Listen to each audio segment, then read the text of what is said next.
Welcome to What Are You Reading, a podcast with the Public Library of Mount Vernon in Knox County. My name is Christie. And I'm Katie. And today's episode, we're going to be doing a little bit of local history. We both picked nonfiction books that involve people from this general area. So for my pick this month, I chose The Ceely Rose Murders at Malabar Farms by Mark Sebastian Jordan. And what'd you pick? Mine is actually fiction, historical fiction. And mine is Naked Truth or Equality, the Forbidden Fruit, which is a book based on the, and it's by Carrie Hayes.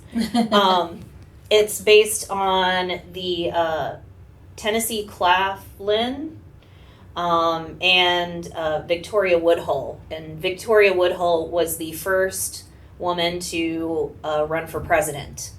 And they were from Homer, Ohio, which is just one county south of us. Oh, that's very cool. Mm-hmm. And Ceely Rose was, the murders did take place at what is now Malabar Farm. Mm-hmm. This is Richland County area, Pleasant Valley area. So yeah, we're not like necessarily right here, but local enough that I still think it's super interesting. These are places that we can easily commute to, to actually see where these people, lived at one time. Mm-hmm. What did you find out with yours? So, I do all the genealogy and family history here, and that's why I picked up this book, because we do have Victoria Woodhull information, and one of the things that was her platform was the idea of free love. Mm-hmm. And of course, because I only saw the newspapers from that time, they were not kind. That's the nice way to put it.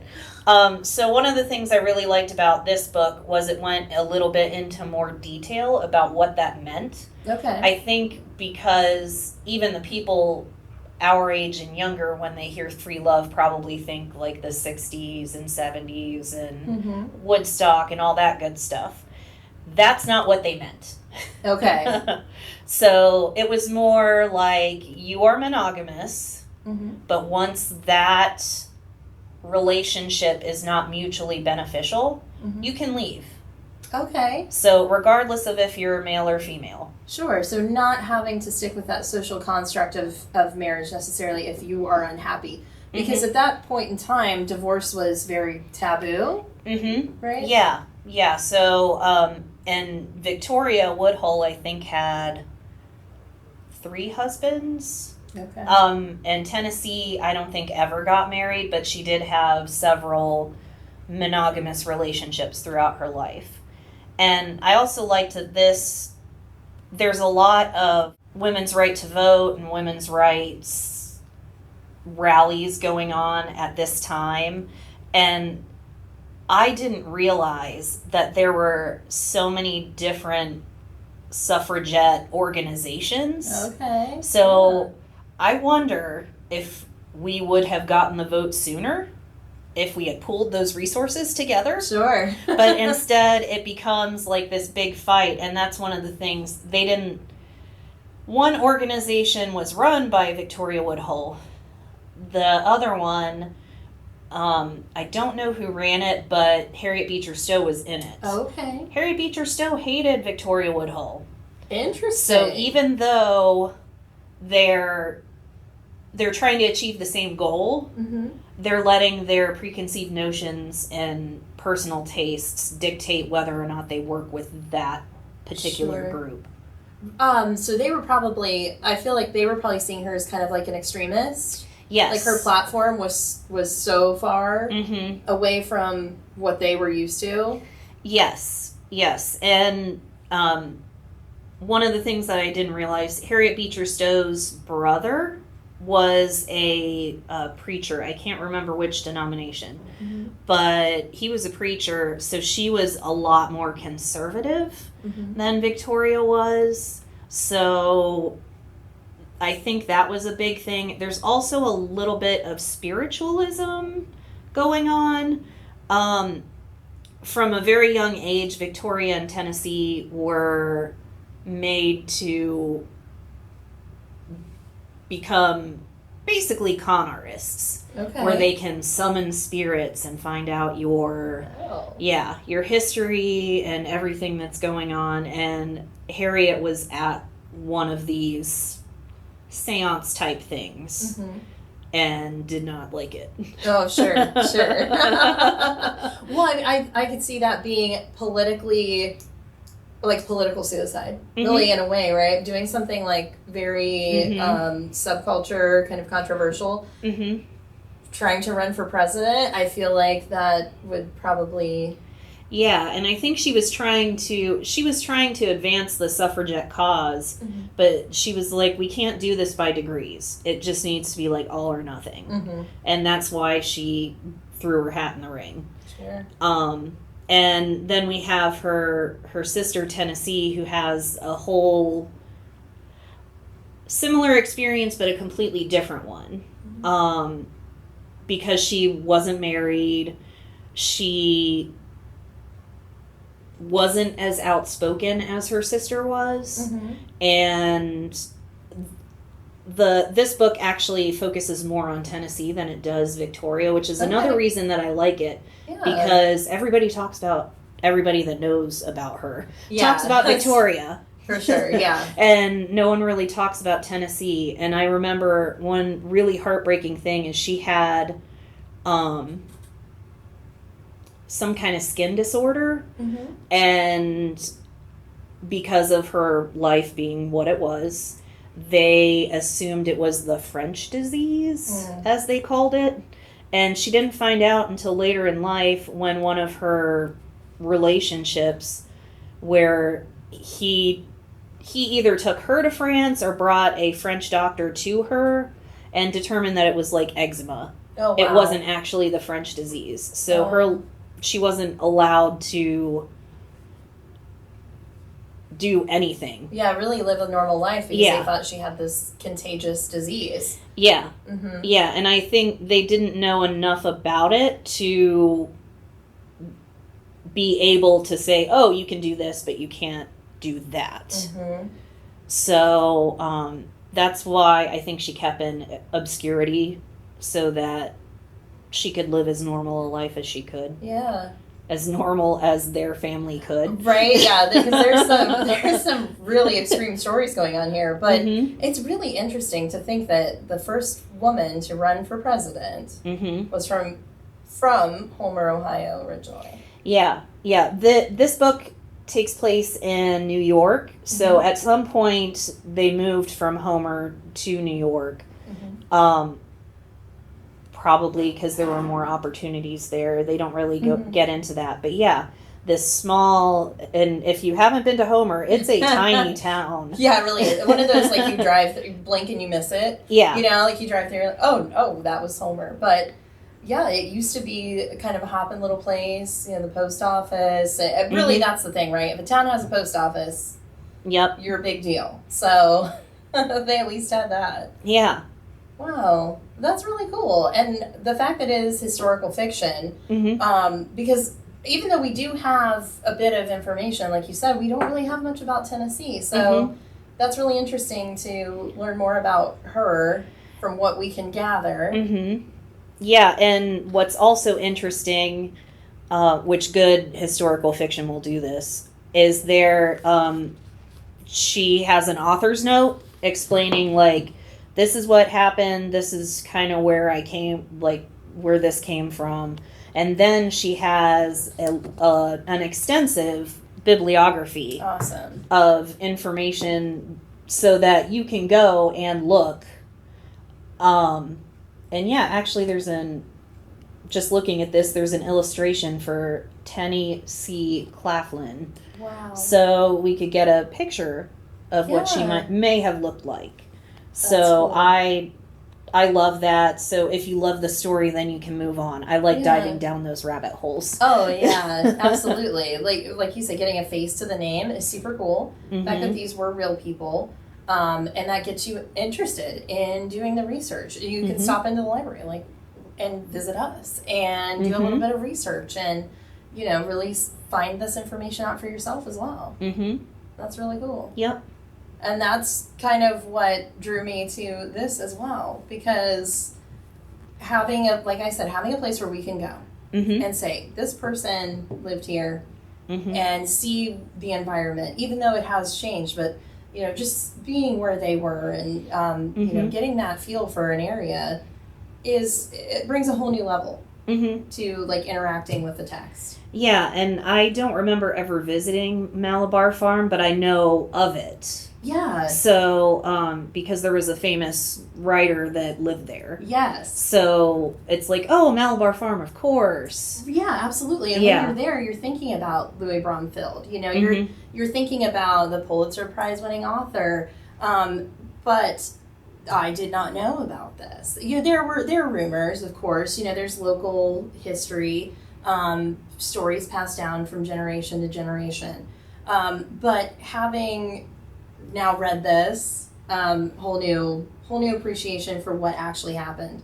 So this is the story of Ceely Rose, who was we would consider today probably developmentally disabled. Okay. So she was a young girl. Her parents ran a mill. Her father ran a mill, and her mother was kind of the glue that held the family together. So she was a weaver. And raised 2 children. Ceely's older brother, Walter, was quite a bit older than her, so he was still living at home at the time that this happened, unfortunately. But he was helping his father with the mill. His father had been injured during the Civil War, so he he had hearing issues and couldn't work too awfully long. So the family's kind of small. They had lived in this farmstead, ran this mill. Ceely had fallen in love with the neighbor boy. And there was quite a bit of contention between his name was Guy Barry. There was quite a bit of contention between the families because Guy had been very kind to Ceely. They had a really decent friendship, but he was not interested in her romantically. And unfortunately, Ceely believed that their families and the local pastor and things like that were what was keeping them apart. So she poisoned her family with rat poison. Oh, wow. And attempted to poison his family, others, in the town. They died very slowly. Oh, yeah. Because it takes a while. Her mother actually survived the first attempt at poisoning, and Ceely, along with the doctors, were helping to nurse her back to health, and Ceely poisoned her again. Oh, wow. So it is quite the story. Absolutely harrowing. Ceely did end up in a hospital where she spent the rest of her life.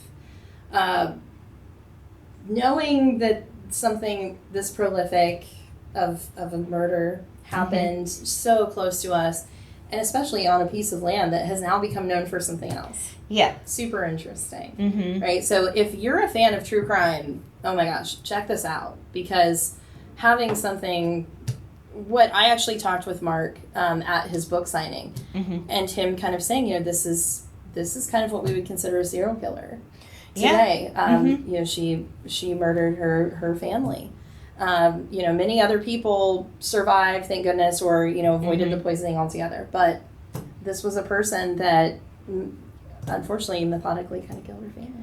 Yeah, and she doesn't fit the mold. Absolutely. Because I can't remember exactly, but serial killers are typically white males in their 20 to 40 range. Yeah.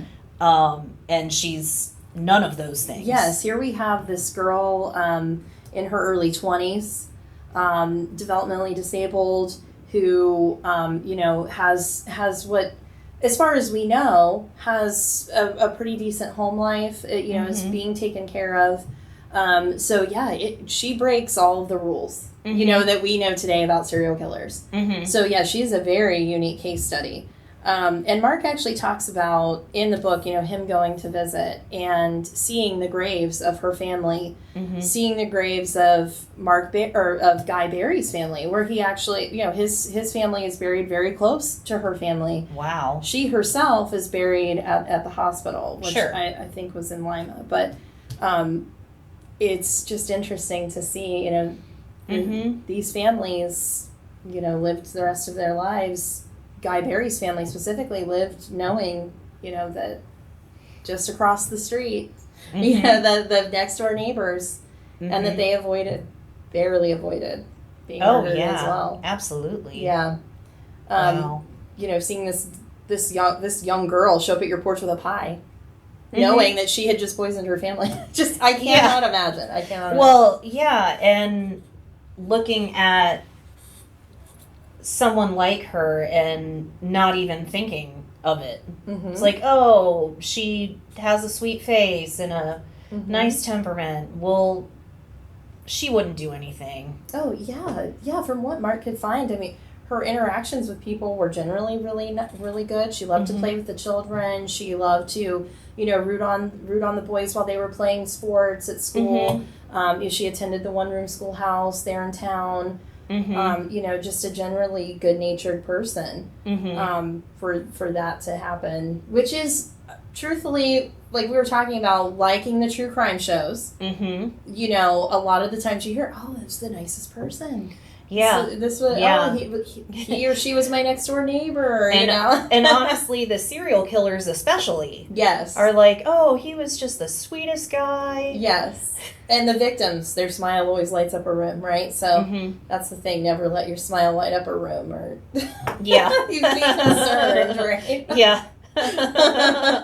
So I know, now that I've read this, and just as a side, both of these available here with us.